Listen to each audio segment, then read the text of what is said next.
북한의 6차 핵실험 이후 문재인 대통령은 지금까지와는 차원이 다른 북한이 실감할 강력한 조치가 필요하다고 말하면서 대북 기조의 변화를 예고했습니다. 국회도 어제 북한 제6차 핵실험 규탄 결의안을 채택했지만 계속해서 국회 보이콧을 외치고 있는 자유한국당의 불참으로 북핵 결의안마저 반쪽이 된 그런 상황입니다. 오늘 정치권 소식 양지열 변호사 그리고 최영일 시사평론가와 이야기 나눠보겠습니다.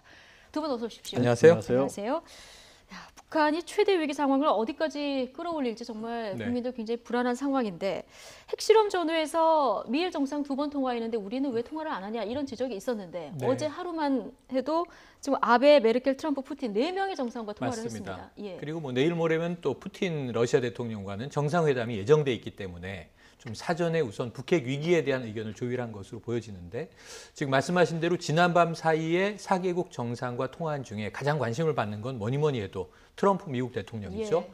그런데 이제 청와대 발표는 좀 국민을 안심시킬 만하다고 보여집니다. 예. 그동안 계속 이 트럼프 대통령이 트윗에 날린 글, 예를 들면 이제 이 한국에서 그동안 유화책을 썼던 것에 대해서 이제 좀 그 방식은 통하지 않는다는 것을 깨달아가고 있다.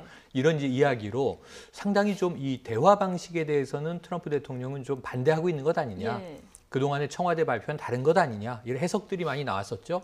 그런데 한미 이견은 없다. 이렇게 이제 선언이 됐어요. 그것을 믿을만해 보이고 또 한 가지는 사실 어제 국방위가 전 굉장히 주목이 되더라고요. 송영무 국방장관이 신베를리 선언은 뒤로 접어놓고 사실은 이제 군사적 강경 기류로 선회했다라고 이야기를 했습니다. NSC에서 그렇게 정해졌다. 이런 이야기를 전언을 했어요.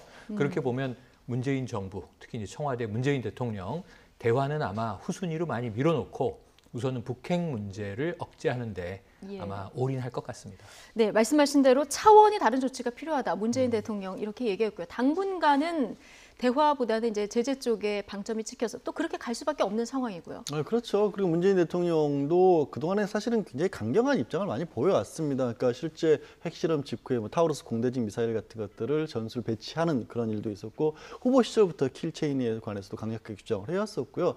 여기서 이제 자꾸 대화에 대해서 일종의 이제 야권에서도 그렇고 일부 오해가 있는데 전쟁에 반대되는 개념으로서 대화이지 평화를 지금 전제로 한 대화가 될 수는 없는 거 아니겠습니까? 어쨌든 말씀하신 것처럼 억제 제재를 통해서 이거는 이제 우리만 해서 되는 게 아니라 당장 뭐 중국의 원유의 문제가 원유 중단 같은 문제가 있는 것이고 또 미국이 세컨더리 보이콧을 통해서 아예 북한과 어떤 간접적으로라도 연결이 돼 있는 것은 다 막는다 이런 여러 가지 조치들이 겸해져야 되고 또 마치 러시아를 가신다고 하니까 러시아 같은 경우도 원유 공급에서 굉장히 중요한 역할을 하고 있고 알려진 것보다는 훨씬 북한과의 교역량 같은 것도 많다고 하기 때문에 그런 어떤 다국적인 힘을 모아서 강력하게 압박을 해야 되는 거고 결국에 그 목적이 뭐냐면 전쟁만은 피하자는 의미에서 대화인 거죠, 사실은. 전쟁만을 피하자는 의미에서 대화인 거다. 이 대화의 의미를 잘 해석을 해야 된다. 이런 얘기 해주셨는데요. 이제 아까 말씀하셨지만 대북 유화책이 통하지 않는다는 것을 한국 정부가 깨닫고 있다. 이런 발언이 사실 좀 외교적으로 결례인 발언이다. 이런 지적이 사실 나왔었는데 두 정상 간에 이제 대북 해법에 좀 온도차가 있는 거 아니냐 이런 지적이 있었는데 어제 뭐 대화 얘기는 아예 나오지 않았고요. 그리고 미사일 탄두 중량 제한 해제하자 이 부분에 얘기가 나왔는데 이게 문재인 대통령이 먼저 제안을 했다고 하는데요. 맞습니다. 이게 중요한 문제입니다. 우리나라에서는. 왜냐하면 지금 뭐 이 전술핵을 배치하자 말자. 근데 이건 우리 결정으로 되는 문제가 아니에요. 미국의 통제를 우리가 합의를 통해서 동의를 해야만 이제 이끌어낼 수 있는 문제입니다. 그러니까 핵에 대한 논란. 또 이제 독자적인 핵무장을 하자. 그럼 이 NPT 같은 이제 국제적인 조약을 비롯해서 우선 한미 군사 동맹에 있어서의 미국의 우리가 그럼 이제 어떤 동의를 받아낼 수 있겠는가 이런 문제가 이제 굉장히 복잡한 문제인데 그 중에서 이제 하나의 개가를 올렸다고 좀 볼 수 있어요. 이게 한미 미사일 협정이 79년에 맺어진 겁니다. 근데 그때 당시에 카터미 행정부가 박정희 정부를 굉장히 믿지 못해서 미사일을 독자 개발한다는 얘기가 있었고, 근데 주한미군 철수론이 있었거든요. 자체 핵 개발 이야기가 그때 나왔습니다. 79년에. 그러다 보니까 이제 미국 쪽에서는 우리나라 이 군사력에 대해서 굉장히 경계했던 거고요. 미사일을 개발은 하되 사거리는 180km 이상을 넘지 못한다. 지금 중량도 많아져서 500kg이었거든요. 근데 1톤 정도가 넘어야 북한의 이제 벙커버스터라고 하죠. 이 지하 기지를 파괴할 수 있는 정도의 위력이 나온다는 거예요. 그게 가능해진다는 거잖아요. 가능해졌습니다. 그러니까 지금 사거리는 그 이후에 두 차례 이제 늘려서 300km, 800km까지 가 있어요. 물론 아까 타우루스 얘기하셨지만 현무3 같은 우리나라의 순항미사일은 1000km 이상 가는데 순항미사일은 유도를 해야 되는 거고 탄도미사일은 여전히 800km 이상 못 갑니다. 예. 한반도 길이가 1000km거든요.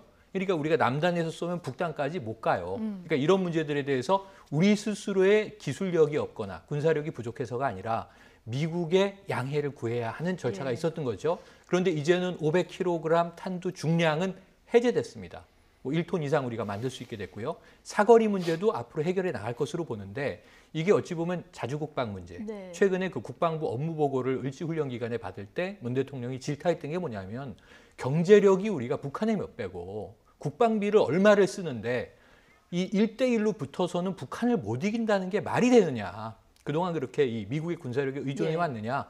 그래서 이제 전시작전권 환수 문제도 추진되고 있잖아요. 그래서 자주국방에 대한 필요성을 국민들이 깨달은 이 시점에 이런 문제를 하나하나 풀어가는 것 같은데요. 이 부분에 있어서는 미국의 양해도 예. 한반도의 이제 군사적 위기, 긴장감 이런 것 때문에 많은 부분을 좀 열어주게 될 것으로 기대해 봅니다. 예. 자, 문재인 대통령 내일 1박 2일 일정으로 러시아 순방하는데 여기서 푸틴 대통령도 아베 총리 만나는데 어떤 얘기가 나올지 좀 주목해서 봐야 될 것 같고요. 이 위기 상황에 지금 국회는 어떻게 움직이고 있을까? 자, 이 부분을 지금부터 하나씩 좀 뜯어보겠습니다. 어제 국회에서 추미애 더불어민주당 대표의 교섭단체 연설이 있었습니다. 하지만 내용 중에 북한과 대화해야 한다라는 주장을 해서 야당 의원들의 반발을 샀는데요. 어제 그 장면 먼저 보고 오겠습니다.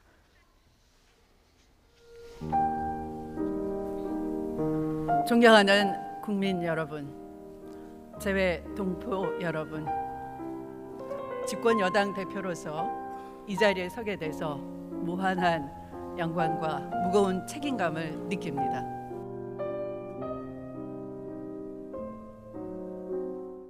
한반도 신세대 평화로는 북한 김정은이 냉전의 오류를 범하지 말 것을 촉구하는 것입니다. 끊어진 남북 대화의 채널을 가동시키기 위한 전방위적인 노력을 기울여야 할 것입니다. 북한과 미국의 동시에 특사를 파견해 북미 남북 간 투트랙 대화를 추진할 것을 강력히 제안드립니다.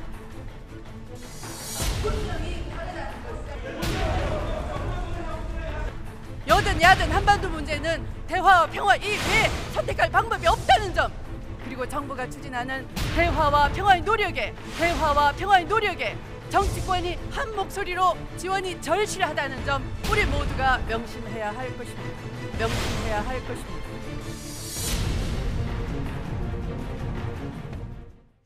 시작은 뭐 의상도 굉장히 우아하고요. 지금 목소리도 굉장히 나긋나긋 시작을 했는데 갈수록 목소리가 강해집니다. 그 중간에 계속 대화가 필요하다, 특사 파견해야 된다 이런 얘기 하다 보니까 뭐 자유한국당은 어제 뭐 처음부터 들어오지 않았고요. 네. 바른정당 의원들이 중간에 퇴장을 했습니다. 어떻게 그렇습니다. 보셨습니까? 그러니까 아까 말씀드렸다시피 저 대화의 의미를 어디에 방점을 둘 것이냐가 좀 해석이 다를 것 같아요. 예. 뭐 예를 들어서 굉장히 굴욕적으로 김정은이 지금 핵을 개발하고 있었으니까 제발 좀 얘기 좀 들어달라는 식으로 대화를 제안하는 것이냐, 아니면 말씀드렸다시피 지금 바깥에서 한미뿐만 아니라 러시아나 일본과도 다 공조를 통해서 예. 압박을 하면서 마지못해 어쩔 수 없이 김정은이 대화로 돌아설 수밖에 없는 쪽으로 돌아서는 것에서의 대화인 것이냐, 의미가 다른데, 바른정당 같은 경우는 이제 추미애 대표의 발언에 대해서 약간 전자, 좀 굴욕적인 예. 의미에서의 대화로 받아들였던 것 같습니다. 그렇기 때문에 특히 하태경 의원 같은 경우가 이제 북한 문제에서 굉장히 예. 강경한 입장이지 않습니까? 그쵸. 그래서 바른정당을 하태경 의원을 주축을 해서 벗어났었고, 또 이제 신세대라는 김정은에 대해서 표현을 쓴 것 자체가 지금 현재 북한의 주민들의 대부분은 이른바 장마당 세대라고 해서 굉장히 어려움을 많이 겪었던 분들이라서 그분들 같은 경우는 북한 정권에 대해서 의존하는 것도 좀 약한 편이다. 그래서 그것을 오히려 파고들면은 우리가 북한에 대해서 주도적인 위치를 가꿀 수 있다는 게 하태경 의원의 입장인데, 거기에 대해서 이제 신세대라는 표현을 쓰면 뭔가 좀 좋은 쪽으로 들릴 수도 있지 않습니까? 그러니까 예. 그런 식으로 어떻게 잡아가는 것 자체가 아직도 여권에서 좀 안이하게 보고 있냐, 이 북한을. 네. 그런 식으로 이제 하태경 의원은 받아들인 것 같아요. 그래서 예. 퇴장이라는 강경소를 썼는데,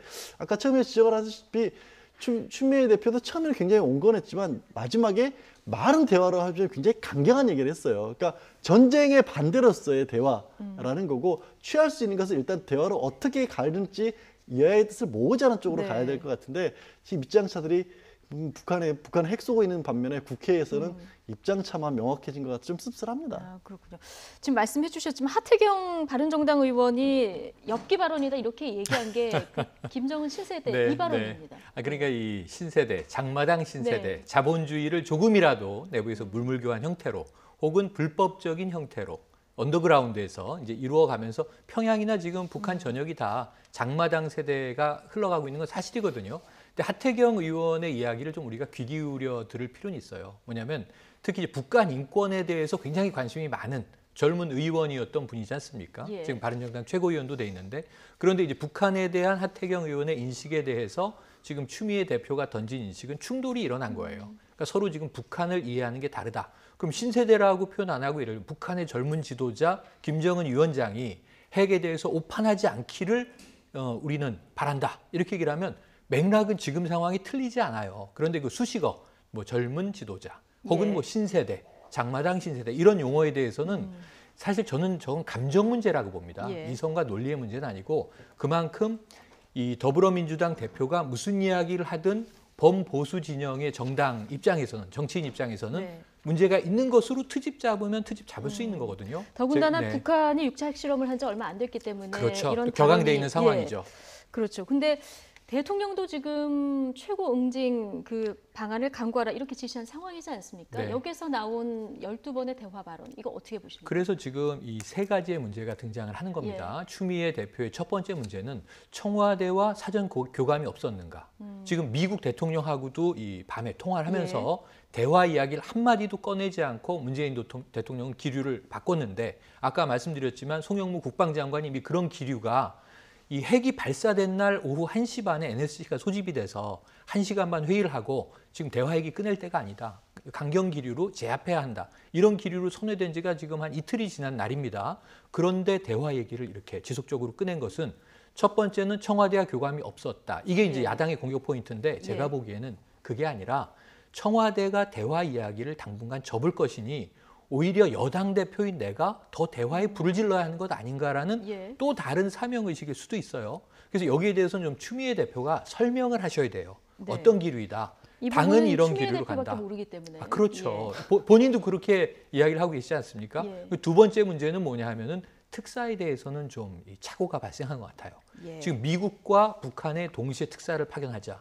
이건 미국과 북한을 이 등거리에 이 동등한 위치로 놓고 우리가 삼자 외교를 할 때 얘기를 이제 전제할 수 있습니다. 미국은 그런 관계는 아니잖아요, 현재. 어디가 동맹이고 어디가 적인지가 명확한 상황에서 우리가 마치 제3자적 위치에 있는 상황에서 양쪽에 다 공평하게 특사를 파견해서 대화로 풀어보자라고 한다면 우리는 지금 당사국이고 최우선 당사국입니다. 한반도에서 벌어지고 있는 문제 아닙니까? 그러면서 특사 방식이라는 제안은 조금 형식적인 오류가 분명해 보입니다. 이 부분은 또 이제 추미애 대표가 좀 설명을 하셔야 될 부분이고요. 대북 특사 부분은 좀 논란의 소지가 있을 수 있다. 네. 이렇게 얘기를 해주셨는데요. 어제 추미애 대표 교섭단체 그 대표 연설로 야당은 추 대표가 사과를 해야 한다 이런 말까지 했습니다. 야당 목소리 들어보시죠.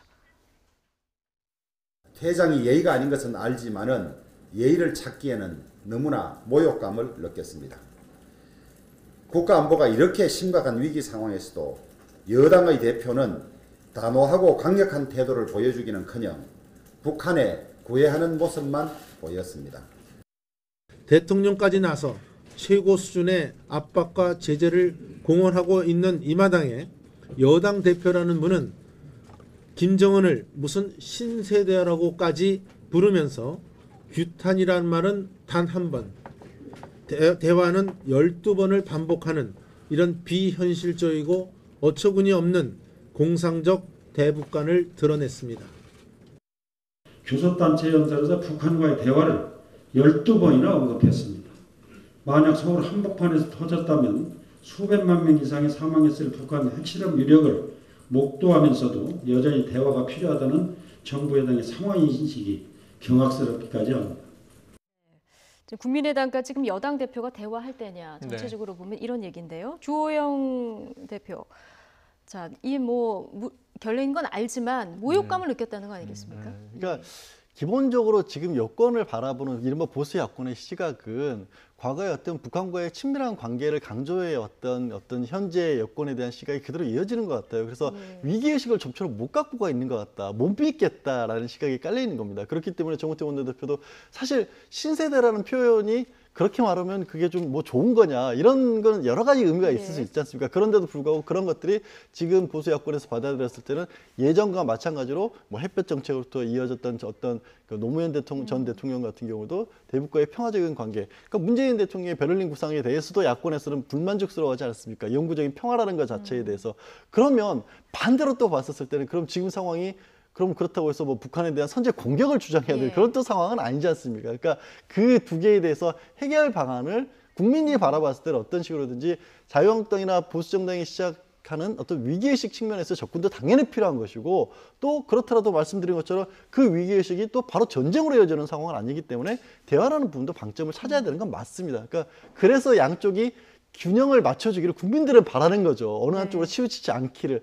근데 지금 양쪽이 저렇게까지 그냥 갈라서 버린 모습만 보이고 있기 때문에 걱정스러운 상황이라는 거죠. 지금 아까 처음에 우리가 이 국회가 난장판이다 이렇게 자막이 처음에 흘러갔는데 말이죠. 저는 이건 조금 냉정하게 바라볼 문제예요. 그러면은 이제 뭐 대화를 12번 언급했으면 지금 야당 의원들 많이 격앙돼 계신데 그럼 전쟁하자는 의미는 아니실 거 아니에요. 마하트마 간디 얘기가 전 떠오르는데 평화로 가는 길은 없다. 평화가 길이다. 이렇게 얘기를 했습니다. 그리고 가장 나쁜 평화도 가장 좋은 전쟁보다는 낫다. 이런 격언도 있습니다. 그러니까 지금 평화하고 평화를 지키기 위해서 뭐 북한에 대화한다는 것, 이게 굴욕 대화가 아니라 필요하다면 혹은 전쟁을 막기 위해선 대화한다는 것. 만에 하나 북한이 한 라인으로 연결을 해오면 우리가 지금 거절해야 됩니까? 대화해야 됩니까? 정답이 있는 문제는 아니죠. 그런데 이제 대통령과 정부는 헌법에 따라서 대한민국 국민들의 생명과 재산을 지켜야 되기 때문에 단호하게 나갈 수밖에 없는데 국회 내는 정치권이잖아요. 그래서 지금 평화라고 하는 게 팔자 좋은 소리가 아니라 평화를 지키기 위해서는 우린 전쟁 의지도 불사해야 되는 상황이면 지금 이 여당 야당 의원들이 지금 서로 다른 이야기를 하는 게 아니거든요. 저게 합쳐져야 하나의 목소리로 울림이 있는 거거든요. 그래서 제일 나쁜 건 뭐냐면 국회에서 싸우는 모습이 보여지는 것이다. 경청하고 거기에 또 다른 의견을 내고 하태경 의원은 제가 아까 좀 두둔을 했는데 그건 이해가 돼요. 김정은이 장마당 신세대는 절대 아니거든요. 유럽 신세대예요. 스위스 유학하고 돌아와서 마식령 스키장 만들고 이러다가 갑자기 핵 들고 나와서 납득하기가 어렵죠. 이게 북한 시스템의 일관적인 이제 성군 정치를 이제 따라가는 건데 그러한 수식어에 대해서는 항의할 수 있다고 봅니다만 야당이 지금 어제 추미애 대표의 전반적인 연설에 대해서 반발할 게 아니라 그럼 당신이 이야기하는 대화의 방식, 대화의 길은 무엇입니까? 그 구체적인 답변을 줘보십시오. 지금 어떻게 해야 된단 말입니까? 실행 전략을 좀 공유해 봅시다 하고 대화를 시도해야 되는데 지금 북한하고 대화는 난망한 상황인데 제가 보기엔 정당 간 대화가 안 되고 있는 것 같아서 고성 지르고 뛰쳐나가고 할 때만은 아니다. 이런 말씀은 당부를 드리고 싶습니다. 지금 뭐 안보의 여야가 어디 있느냐. 지금 국민들 목소리는 이런데 자꾸 싸우기만 하니까 국민들은 계속 불안해지는 그런 상황인데요. 자유한국당 정기국회 시작하자마자 지금 계속 보이콧부터 하고 있는 그런 상황 아니겠습니까? 지금 뭐 6차 핵실험 규탄 결의안 채택하는 이 과정에서도 들어오지 않았습니다. 그래서 지금 반쪽짜리가 돼버렸어요. 사실 좀 굉장히 모순된 상황인 거죠. 그 어느 당보다도 안보에 관해서 강조를 해왔었고, 그러니까 안보를 통해서 어떻게 보면 그동안에는 여권으로서의 어떻게 보면 집권을 했었던 세력이 자유한국당으로 그대로 이어져 있는데 북한이 6차 핵실험을 통해서 그 어느 때보다 한반도의 긴장이 고조된 상황에서 국회에 들어가지도 않았다라는 굉장히 아이러니한 상황이고요. 그 명분이라고 하는 부분이 또 뭐 좀 더 말씀을 나누겠지만 언론과 관련된 부분을 가지고 명분을 삼았는데 과연 그것이 국회를 보이콧을 할 만큼의 상황인가 집권 그러니까 제1야당으로서 그 부분에 대해서는 국민들이 공감하기가 좀처럼 어려울 것 같습니다. 그 상황 자체가 너무 안 맞는 상황에서 어떻게 보면 홍준표 당대표가 지금 정기국회 앞두고 나서 어떻게 보면 정치적으로서의 문재인 대통령과 그 힘겨루기를 해야 될 시점이라고 판단한 시점이 최악의 상황에서 최악의 악수를 줬다고 저는 보고 싶습니다. 시점이 너무 안 좋습니다. 자유한국당의 보이콧 명분이 정당한지 잠시 뒤에 저희가 좀 따져보기로 하고요. 장외 투쟁에 나선 자유한국당 사학법 개정 투쟁 후 지금 12년 만에 장외로 나서는 건데요. 여당에서 야당으로 입장이 바뀐 자유한국당의 장외 투쟁의 역사, 장민정 앵커가 준비해봤습니다. 문재인 정부 첫 정기국회는 문을 열자마자 이렇게 텅 비었습니다. 김장겸 MBC 사장 체포영장 발부에 반발해 자유한국당이 국회 일정을 거부하고 장외투쟁에 나섰기 때문이죠. 네, 추미애 더불어민주당 대표의 원내 교섭단체 대표 연설이 있었던 어제 한국당 의원들은 국회 본회의장 안이 아니라 입구에 모였습니다. 언론 자유 말살 시도 국민에게 사과하라. 공영방송 장학근무 즉각 중단하라. 이렇게 적힌 피켓을 들고 시위를 벌였습니다. 앞서 보신 대로 손혜원 더불어민주당 의원, 하태경 바른정당 의원과 작은 충돌도 있었습니다. 이어 대검찰청을 찾아 검찰총장실 앞에서 연좌 농성을 했습니다. 이 자리에서 문무일 검찰총장은 체포영장은 법과 원칙에 따른 조치로 어떤 외부 지시도 없었다고 강조했습니다. 한국당 의원들이 국회를 떠나 장외투쟁에 나선 건 12년 만입니다. 2005년 사립학교법 강행 처리에 반발해 한겨울 50여일에 걸쳐 거리의 정치를 이어갔습니다. 이번 투쟁에서 반드시 승리해야 합니다. 우리의 모든 것을 걸고 흔들림 없이 두려움 없이 우리의 뜻이 관철될 때까지 끝까지 싸워야 합니다. 자유한국당 의원들 오늘은 고용노동부를 방문했고 오후에는 또 청와대를 찾아 항의할 예정입니다. 정우택 원내대표는 오늘 예정한 교섭단체 대표 연설도 거부했는데요. 당분간 국민들은 이렇게 텅 빈 국회의 모습을 지켜볼 수밖에 없을 것 같습니다. 네, 지금 장민정 앵커의 앵커 리포트 보셨는데요. 국회 보이콧을 하고 있는 자유한국당. 지금 이 명분에 대해서 지금 좀 따져보겠습니다. MBC 사장 체포영장 발부에 항의하면서 네. 지금 보이콧에 들어간 거 아니겠습니까? 어떻게 이게 보십니까? 지금 따질 필요가 없어요. 예. 자유한국당 의원들도 마음속으로는 지금 회한이 가득 차 있을 것으로 전 추정해 봅니다. 왜냐하면 일요일 낮에 핵이 터질 줄 모르셨던 거죠. 왜냐하면 보이콧을 먼저 선언을 했거든요. 네. 그러니까 지난 주말 상황이 김장겸 사장이 부당노동 행위로 노동청에서 4번이나 소환 통보를 했는데 오지 않는다. 체포영장이 발부됐다. 여기에 대해서 이제 언론 탄압이다 이렇게 규정을 한 게 자유한국당의 입장이고 예. 9월 임시국회 보이콧 선언을 해버렸어요. 그런 상황에서 이제 피켓 시위랑 다 준비하고 아까 이 양지열 변호사님 말씀이 정확합니다. 문재인 정부가 한번 제대로 각을 세워보기 위해서 제1 선명 야당의 정체성을 우린 여기서 한번 보여주겠다라고 아젠다 설정을 언론으로 한 건데 했는데 일요일 12시 예. 29분 58초에 6차 핵실험을 할지 몰랐죠. 하지만 이 조금 자유한국당 의원님들께 환기시켜드리면 9월 9일을 전후해서 고강도 도발이 있을 가능성이 있다. 일주일 전부터 저도 얘기를 했고요. 수많은 평론가들이 을지 프리덤 가디언 훈련이 끝나면서 네. 그러면은 이제 9월, 10월부터는 대화 국면이 되겠느냐. 북미 대화의 물꼬가 트일 수도 있다. 하지만 저강도 도발을 했는데 트럼프의 어떤 압력에 조금 눈치를 본 듯했지만 결국은 마이웨이로 갔다. 갈 것이라는 전조는 계속 있었거든요. 예. 이미 저분들은 국회에서 보고도 받았어요. 그렇죠. 국정원에서 예. 자 지금 풍계리의 핵실험 시설이 네. 상시 준비가 완료돼 있다. 이런 얘기도 했단 말이에요. ICBM을 또 쏠 것이냐, SLBM을 쏠 것이냐, 핵을 핵실험을 터뜨릴 할 것이냐, 예. 세 개 중에 하나가 고강도 도발이었는데 일요일일 것만 몰랐지만 이틀 전에 보이콧 선언했어도 그렇죠. 핵이 조만간 터졌으면 이런 도발이 있을 돌아올 것이다. 수 있는 거거든요. 예. 자, 언론 문제도 중요하지만 후순위로 돌려놓고 우선 이 안보 문제부터 처리하자. 국회로 돌아가겠다. 그걸 홍준표 대표가 지금 하고 계세요.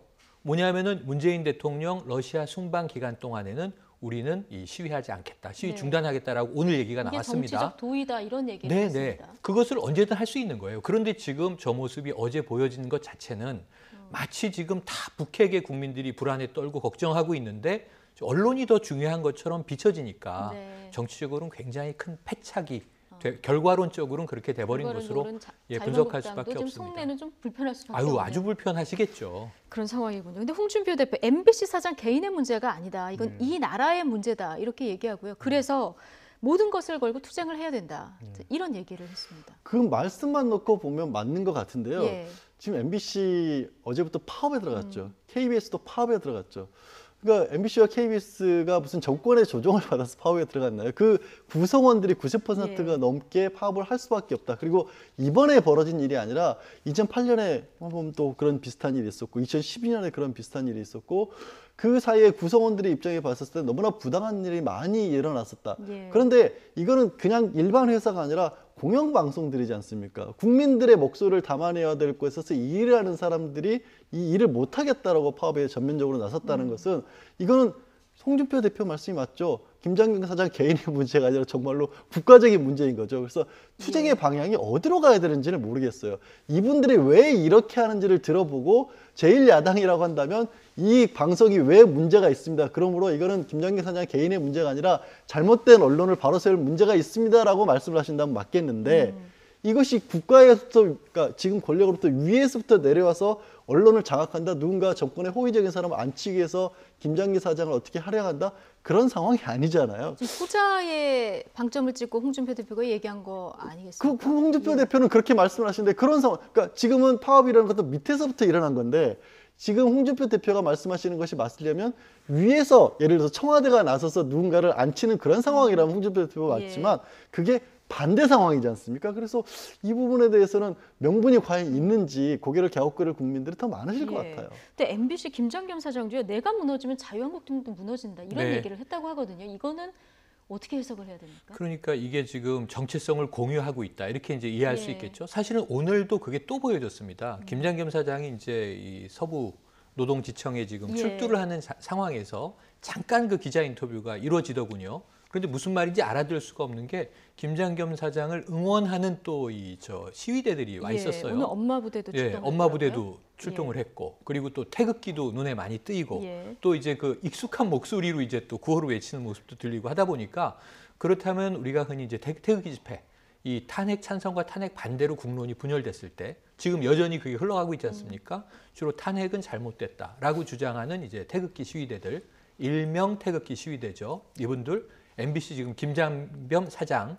그리고 홍준표 대표와 자유한국당은 같은 흐름을 형성하고 있는 것으로 다수 국민들의 눈에는 보일 수밖에 없거든요. 그럼 여기서 누가 옳고 그른지는 피켓 시위를 보면 자 MBC 이 방송을 이번 정권이 장악하려고 한다. 국민들에게 호소한다. 막아주십시오. 이런 얘기를 하고 있는데 국민들의 뜻을 좀 여론으로 물어본 결과를 귀 기울이셨으면 좋겠어요.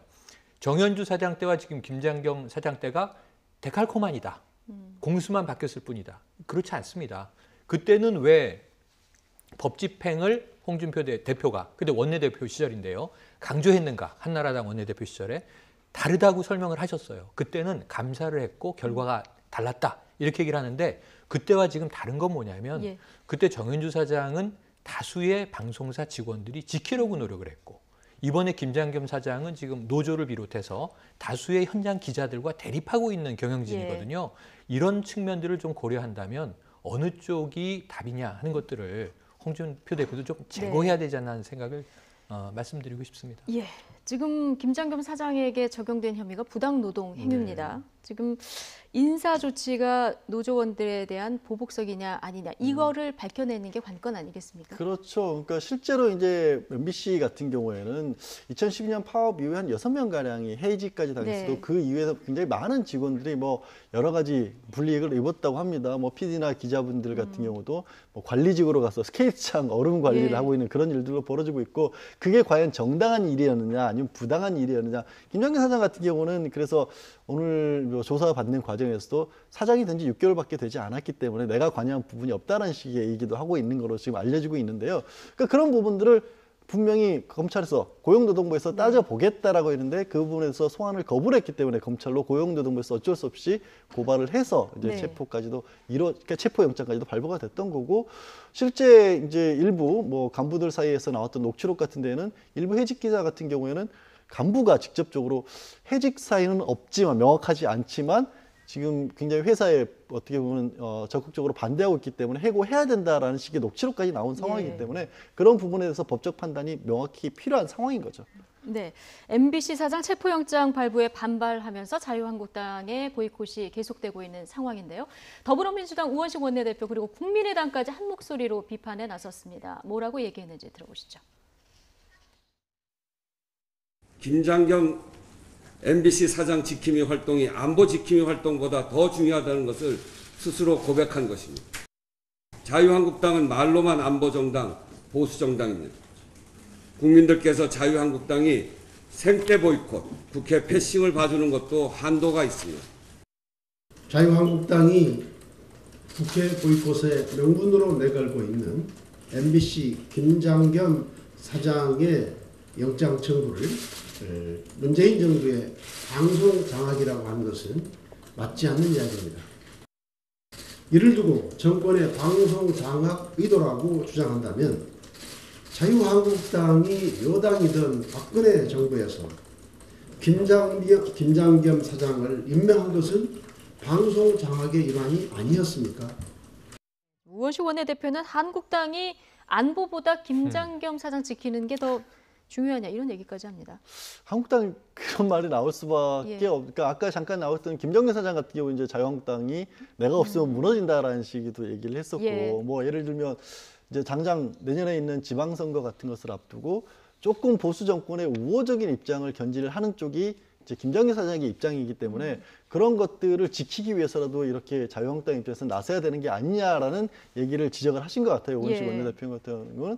그러니까 방송사 어떤 언론사든 간에 그 내부에서도 보수적인 목소리를 내는 어떤 그런 기자라든가 PD들도 있는 것이고 또 반대되는 목소리가 나오기도 하는데 지금의 이제 노조원들이 주로 얘기하는 것은 그동안 한쪽으로 너무 일방적으로 치우쳤다는 거 아니겠습니까? 그런데 그게 맞다면 지금의 상황은 이렇게 비뚤어져 있는 것을 좀 균형을 잡자라는 상황인 거지 이게 정상적으로 서 있는 것을 한쪽으로 비뚤자라는 상황은 아니기 때문에 그래서 이제 우원식 원내대표 같은 경우 그거를 그러면 비뚤어져 있는 거를 자유한국당 같은 경우는 지키려 하는 거 아니냐. 그럼 이거는 언론 탄압을 지키려고 언론 탄압을 막으려고 하는 게 아니라 잘못되어 있는 문제를 계속해서 고착시키려고 하는 주장 아니냐라는 걸 지적하고 나선 거죠. 네, 앞서 말씀해 주셨지만 홍준표 대표 2008년 원내대표 시절에는 또 다른 얘기를 하지 않았습니까? 맞습니다. 이 말바꾸기 논란이 계속되고 있는데 자, 그런데 지금은 두 사건의 어떤 긴급성이라든가 중대성 이 부분이 다르다. 자, 이렇게 지금 해명을 하고 있는 그런 상황이에요. 그런데 16명이 삶의 터전을 잃었습니다. 네, 삶의 터전도 잃었고요. 그리고 지금 또 공범자들이라는 영화도 개봉이 돼 있고요. 과거에 PD 수첩 제작했던 이제 최승호 PD, 지금 이제 뉴스타파를 이끌고 있습니다만 최근에 여러 인터뷰를 이제 하고 있는데 MBC가 이 MB 정부 때부터 얼만큼 9년 동안 허물어졌는가. 근데 그걸 단적으로 제가 가장 가슴 아팠던 건 뭐냐면 저희도 지금 방송을 하고 있고 언론을 하고 있으니까 공정방송이라면 국민들이 돌을 던질 일은 없습니다. 물론 정치적인 편향성 때문에 보수와 진보 격돌이 우리나라는 워낙 심하니까 좀 한쪽의 입장을 이제 인용을 하면 반대쪽에서 비판하거나 뭐 댓글이라든가 항의할 수 있어요. 그런데 그럼에도 불구하고 취재 현장에 나갔을 때 MBC 기자라는 이유로 MBC 로고가 붙어 있는 걸 가져가면 시민들이 화를 내고 취재 못하게 하고 내쫓았다. 현장에서 이게 기자들은 얼마나 굴욕입니까? 어느 언론이든 달려왔을 때 그야말로 이제 응해서 팩트를 전달하기 위해서 노력을 해야 되는데 시민들은 왜 그랬을까 하는 것을 MBC의 경영진이 한번 곰곰이 생각을 해보면 지금 무엇을 바로잡아야 할까? 지금 자유한국당과 결을 같이 하는 것의 문제가 아니고 국민들, 시민들이 원하는 공정방송은 무엇인가? 이 고민을 얼만큼 했었는지를 좀 함께 성찰을 해야 돼요. 그러면 지금 오늘 아침에 그 노동청에 나가면서 저렇게 당당하게 조사받겠다. 잘못한 게 없다. 이렇게 얘기하기는 좀 어려운 상황 아닌가 하는 생각이 듭니다. 그래서 지금 긴급성이나 중대성에 관해서 정우택 원내대표가 조금 더 명확하게 표현을 하셨어요. 그러니까 큰 돈을 횡령하거나 배임한 줄 알았더니 부당 노동 행위 정도를 가지고 체포영장을 발부했다라고 얘기를 한 건데 큰 돈을 횡령하고 배임했다는 혐의를 받았던 게 이제 2008년도에 KBS 정윤주 사장 같은 경우인데 그때는 법원이 제시했던 합의안에 합의를 해줬다, 동의를 해줬다. 그러니까 법원이 뭔가 안건을 내놨는데 더 적극적으로 싸우지 않고 그냥 덜컥 합의를 해줬으니까 회사에 회해를 끼친 것이라는 혐의를 적용한 건데 1심에서부터 대법원까지 다 무죄였거든요. 근데 지금은 아까 말씀하신 것처럼 많은 기자들이 생계를 잃었던 상황인데 부당노동행위라고 하는 것이 그러면 그렇게 가벼운 것인가요? 저는 이 상황도 똑같이 중대하든 더 중대하든 중대한 사안이죠.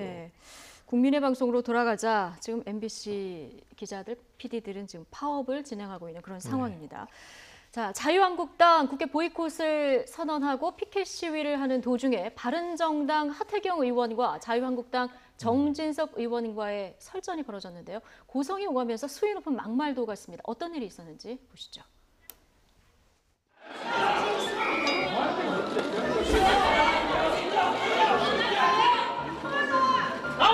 반드시 떨어뜨려라.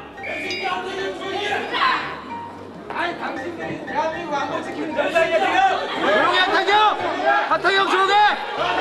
하태경 조용해. 하태경 조용해. 너가 돈 받은 정당 꺼져. 기본정들을 할까? 하태경 그래도 문재인 대통령이 너 안 받아줘. 넌 안 받아줘. 문재인이. 왜 대한민국 보수가 죽었다고 하는지. 꺼져. 민주당이 나가. 하태경. 얘가 보수정당. 당신은 보수정당 두 번 죽이는 거야. 아, 적어도 보수정당이면 대한민국 안보를 생각해야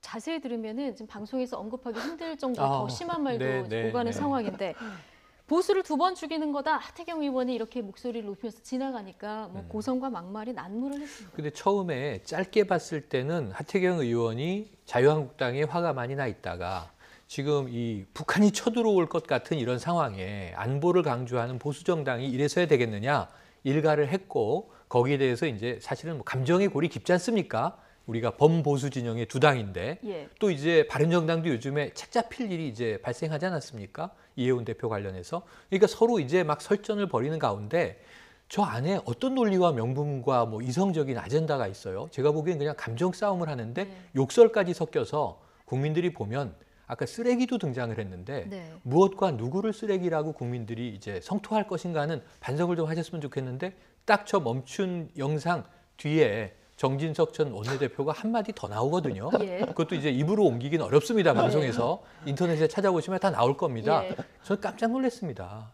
지금 이 여중생 폭행 문제 이런 거 다 제가 보니까요. 어른들을 거울 삼아 아이들이 악해진 거였어요. 그런데 가장 TV에서 부모들이 보여주기 싫어하는 장면이 정치 뉴스라고 합니다. 지금 오늘도 요 컷은 좀 안 보셨으면 좋겠네요. 저도 언급하기 곤란해서 발언은 말씀드리기 그러니까 국회가 어렵습니다. 지금 뭐 하는 짓인가. 이게 정말 성토 대상이고요. 지금 저러실 때가 아니고요. 일단 또 언어의 품격. 이 우리가 정치라고 하는 것은 말로 하는 건데 그리스부터 민주주의는 수사하기 제일 중요하지 않습니까? 요즘에 레토릭이라는 말이 굉장히 나쁜 표현으로 쓰이는데요. 말만 번드르르 하고 실천 안 한다는 의미로 해석이 되거든요. 그런데 이 레토릭, 수사하기라고 하는 것을 가지고 좀 품격 있는 언어, 품격 있는 정치, 품격 있는 국민을 위한 실천, 이건 좀 어디서 보여주실 건지 답을 좀 내주시기를 기대해 봅니다. 청소년들이 다 보고 있습니다. 품격 있는 언어와 행동 보여달라 이런 주문을 해주셨습니다. 자, 그런가 하면 어제 또 더불어민주당 손혜원 의원, 자유한국당 의원들의 지금 보신 이 보이콧 시위 모습을 직접 촬영하면서 자신의 SNS에 생중계를 하기도 했는데요. 이 과정에서도 또 고성과 막말이 오갔습니다. 이 장면도 보고 오시죠.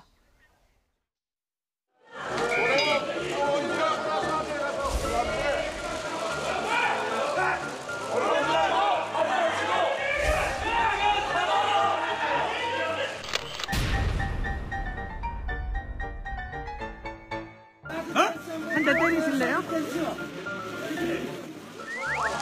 뭐야? 사드 댄스 한번 도와줘요. 사드 댄스. 사드 댄스 반가워라.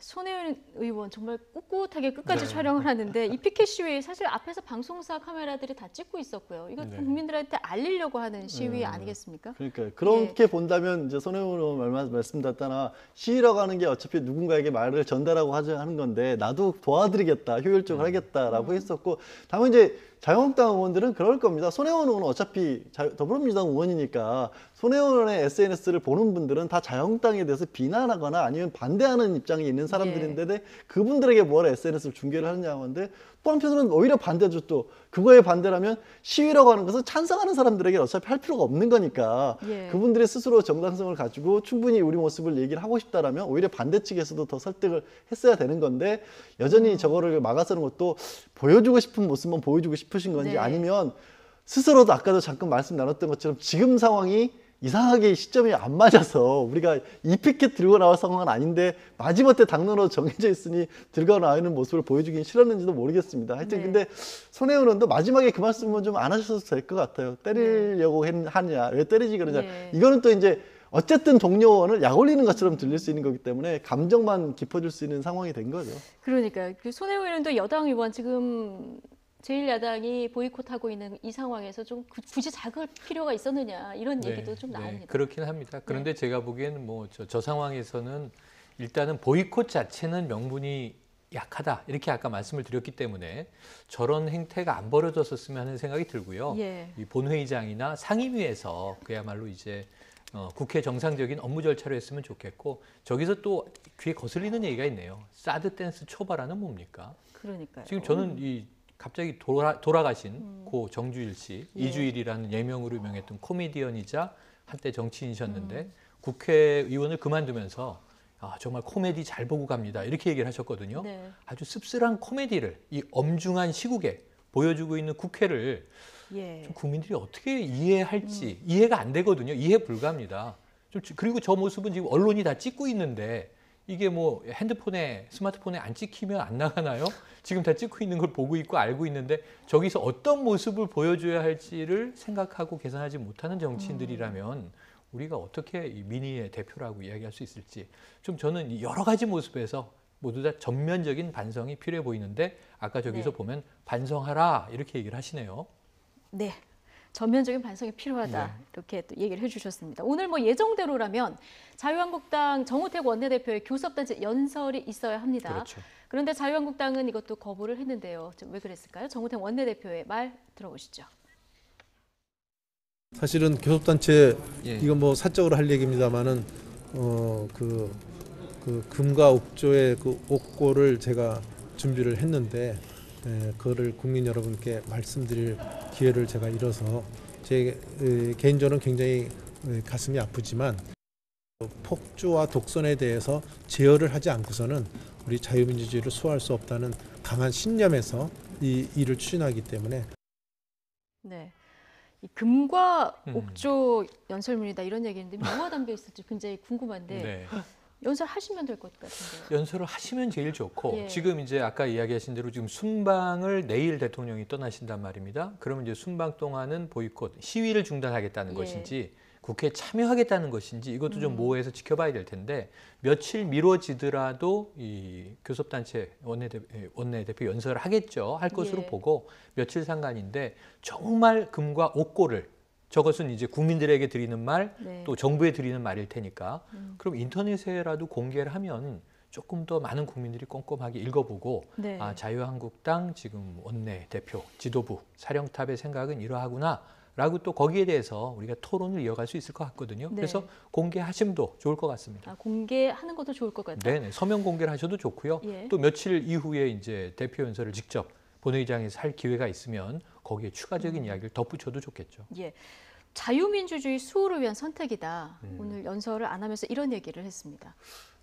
지금 왜 자유민주주의 수호라는 얘기가 갑작스레 나오는지 모르겠어요. 일단 가장 대표적으로 들고 나오는 것은 어쨌든 MBC 김장경 사장의 체포영장 발부와 관련된 부분인데 그것과 관련해서 그게 자유민주를 해치고 있다라는 정도로까지가 되려면 그럴 만한 사안이 첫째는 아니어야 되고 두 번째는 정상적인 법 집행 절차가 아니라 뭔가 청와대라든가 대통령이 검찰을 압박한다든지 해서 비정상적으로 그 권력을 남용하는 그런 상황이 벌어졌을 때 있는데 두 가지 다 과연 해당되는 것인지가 약간 갸웃한 상황이거든요. 말씀드렸다시피 그럴 만한 일이고 또 검찰에서는 아까 처음에 홍준표 대표도 약간 그 팩트를 잘못 전달했던 부분이 있어서 초기에 이런 일로 고용노동부에서 특사경이 영장 발부를 청구한 적이 없다. 근데 네. 올해만 들어서도 거의 800건 가까이 이미 돼 있는 상황이거든요. 흔하게 벌어지는 일이었던 거예요. 그러니까 이런 어떤 명분을 그런 정도의 사안을 들어서 자유민주를 수호한다라고 한다면 자유민주주의가 사실은 의회에서 국회의원들끼리 각자 다른 얘기들을 조율하는 것이 자유민주주의 아닌가요? 그러니까 수호의 방향이 또 저것도 좀 잘못되어 있는 게 아닌가 싶습니다. 저는 우선 자유민주주의는 이제 개념적인 얘기고요. 이 방송을 좀 수호해 주시려면 어제 나온 이야기지만 EMP탄이 터지면 방송과 통신이 다 마비되고 두절된다고 하죠. 국회 상임위원회에서 내년도 예산 좀 심의 잘 하셔서 예. EMP탄에 대한 대응책 이런 부분들 좀 꼼꼼하게 봐주시면 좋을 것 같습니다. 알겠습니다. 자, 이 얘기는 여기까지 하고요. 지금 바른정당 이해훈 대표 네. 얘기로 좀 넘어가겠습니다. 자, 이해훈 대표의 금품수수 의혹에 대해서 지금 검찰이 수사에 나선 그런 상황입니다. 일각에서는 대표직을 사퇴해야 한다 이런 목소리도 나오고 있는데요. 여기에 이 대표는 조금만 말미를 달라 이렇게 얘기를 하고 있습니다. 이해훈 대표의 발언 직접 들어보시죠. 지금 당의 진로와 그리고 정치기 지형이 굉장히 민감하고 또 국가적인 중대사가 생길 이 여러 가지 복합적인 문제가 민감한 시점에서 무엇을 위한 무슨 길이 어떤 길이 당을 위해서 가장 나은 길인지 지금 저도 깊이 고심하고 있습니다.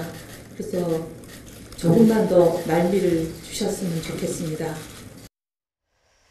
네, 지금 이해훈 대표 스스로 결단을 내려야 할지 이제 고민 중이다 이런 얘기를 했는데 또 네. 어떻게 보십니까? 시간 문제로 봅니다. 예. 지금 이걸 돌이키기는 쉽지 않죠. 여기다 추가적인 얘기가 계속 터져나오고 있어서 예. 당대표직을 거머쥐고 있는 상황에서 점점 더 난도질을 당할 수 있는 이렇게 계속 이제 노출돼 있으면 공격은 계속 들어올 거고요. 최근에 또 뭐 경찰 내사 얘기까지 터져나오지 않습니까? 예. 그건 또 다른 정치자금 건이거든요. 이건 다른 별건인 의혹인데 거죠. 별건입니다. 예. 그런데다가 또 이제 사업가 옥 씨는 진정서를 검찰에 제출해 놓고 또 새로운 이야기들을 계속 이야기하고 있단 말이에요. 화제가 되니까. 그래서 이게 바른정당의 대표직을 내려놓는 것은 전 시간 문제인데 아까 왜 말미를 얘기하셨을까? 왜 말미가 필요할까? 두 가지 차원입니다. 네. 하나는 어쨌든 20명 정당, 미니 정당이지만 그래도 다당제에서 하나의 보수에서 축을 점하고 있는 정당이에요. 아까 자유한국당 그 시위 때 하태경 의원이 지나가니까 돈 받은 당 이렇게 바로 날라오잖아요, 공격이. 그렇죠. 예. 그러니까 이런 부분에 대해서 그럼 새로운 지도부에 대한 고민을 지금의 지도부가 해야 할 시간도 필요하겠구나. 이건 좀 공적인 영역이고요. 두 번째로는 좀 개인적인 수습을 해야 되는 일이 있는 것인가? 이게 두 번째거든요. 두 가지가 다 지금 걸려서 일정 시간이 필요해 보이기는 하는데 네. 예, 결국은 그렇게 길지 않은 시간 내에 거치는 대표직을 내려놓는 것으로 갈 수밖에 없는 상황이다. 이렇게 좀 추정을 해보겠습니다. 예, 지금 바른정당 같은 경우는 소수 정예다 이런 얘기가 그렇죠. 있었는데 지금 최대 위기를 맞고 있는 그런 상황인 것 같습니다. 바른정당 상황이 이렇게 되니까 김무성, 유승민 구원투수론이 지금 솔솔 나오고 있습니다. 자, 같은 당 하태경 의원도 한 인터뷰에서 입장을 밝혔는데요. 들어보시죠. 지금 우리 당 입장에서 볼 때는 김무성, 유승민 두 사람 아니면 대안이 없습니다. 김무성 대표가 비대위원장이 돼도 한국당 통합은 안 될 겁니다. 김무성 대표가 어쨌든 합리론자이기 때문에 명분 없는 행보는 본인이 하지 않겠다고 이미 이야기를 한 상황입니다. 만약에 한국당이 그렇게 6명까지 친박을 출당시키면 바른정당은 내부 동요가 내부 내홍이 아마 좀 심화될 수 있습니다. 오늘 공교롭게 하태경 의원이 많이 등장을 하는데 네. 저희가 하태경 의원 녹취를 골라 쓴 것이 아니라 이슈를 따라가다 보니까 맞습니다. 그래서 요즘에 하태경 의원이 뜨겁다는 의미 하태경 하태를 밀고 예, 계시더군요. 예, 네. 이런 또 별칭까지 붙어 있는데 이 얘기로 돌아가서요. 지금 김무성, 유승민 전면에 나서야 된다. 네. 자, 이런 얘기를 좀 하고 있습니다. 근데 이제 보니까 김무성 의원 얘기를 자꾸 더 말씀을 예. 강조를 하시죠. 근데 이미 알려져 있다시피 바른정당이 이전에 이해훈 대표의 지금 문제가 발생하기 이전부터도 김무성계에서는 자유한국당으로 돌아갈 것이라는 얘기가 끊임없이 나오지 않았습니까? 또 네. 그거를 명분을 만들어주기 위해서 이제 홍준표 자유한국당 대표 같은 경우 박 전 대통령의 출당이라든가 친박에 대한 청산 얘기를 다시 한번 꺼낸다는 얘기가 한참 나오던 시점에 묘하게 이런 일이 터져버린 거예요. 그래서 하태경 의원 같은 경우는 김무성 전 대표를 계속 거론하는 이유가 결국 나가려는 사람에게 보따리를 맡기려는 거죠. 아예 집 나가려는 분에게 집 열쇠를 가져라 당신이. 예. 그러면 못 나가실 거 아닙니까? 네. 그렇게 되면 차마. 그런 의미에서. 그런 의미에서 지금 하태경 의원 같은 경우는 지금 붙잡고 싶으신 것 같죠. 왜냐하면 하태경 의원 같은 경우는 자유한국당으로 들어갔었을 때 들어가기가 하태경 의원 같은 경우는 아까도 보셨지만 자유한국당 의원들과 정말 지금 이제 감정적으로 골이 깊어진 상황이기 때문에 네. 도저히 뭐 복귀라는 게 불가능한 상황이기도 하고 또 많은 분들이 실제로 바른정당에 대해서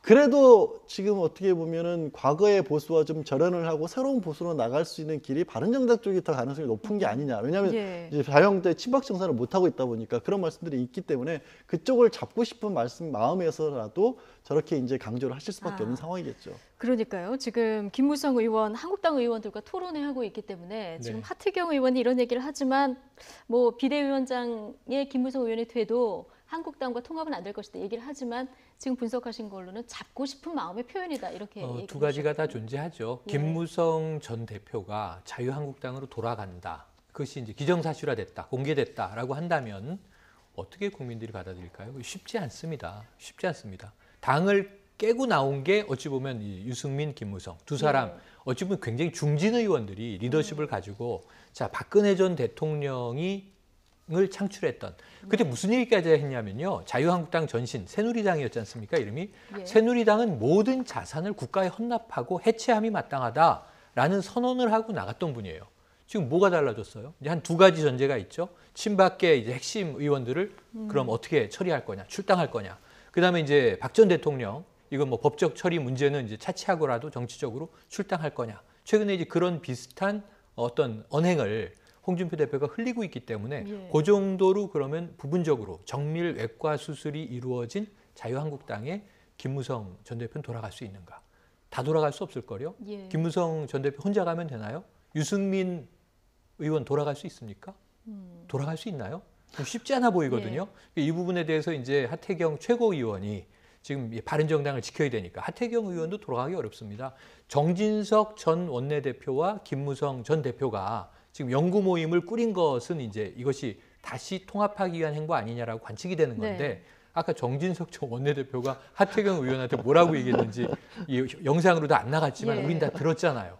그럼 이게 쉽지 않습니다. 그러니까 감정적인 문제가 해소되면 명분을 가지고 풀 수 있지만 제가 보기엔 아직도 감정이 핫하기 때문에 네. 이 뜨거움이 좀 식지 않으면 어려워 보이고요. 또 국민들이 바라볼 수 있는 이해할 수 있는 명분도 뾰족하게 보이지 않아서 정치적인 이해관계로는 쉽지 않은 그림으로 좀 봐서 하태경 최고위원이 아마 나갈 사람에게 보따리 맡긴다는 이제 양지열 변호사의 해석은 네. 좀 과한 해석이다 이렇게 얘기를 하고 싶습니다. 네, 홍준표 대표는 계속해서 이제 친박 청산 이 시그널을 주면서 바른정당에게 돌아오라 이런 시그널을 보내고 있고 아까 하태경 의원 들어봐도 한국당이 6명까지 친박을 출당시키면 바른정당 내부에 동요가 있을 수 있다 이런 얘기를 하지 않았습니까? 근데 바른정당 앞으로 어떻게 될까요? 바른정당만 놓고 본다면 예. 지금 말씀하신 것처럼 정말 위기가 있는 것 같아요. 그리고 실제로도 구심점이 흔들리는 상황이기 때문에 당 대표가 지금 굉장히 정치적 어려움을 겪고 있어서 예.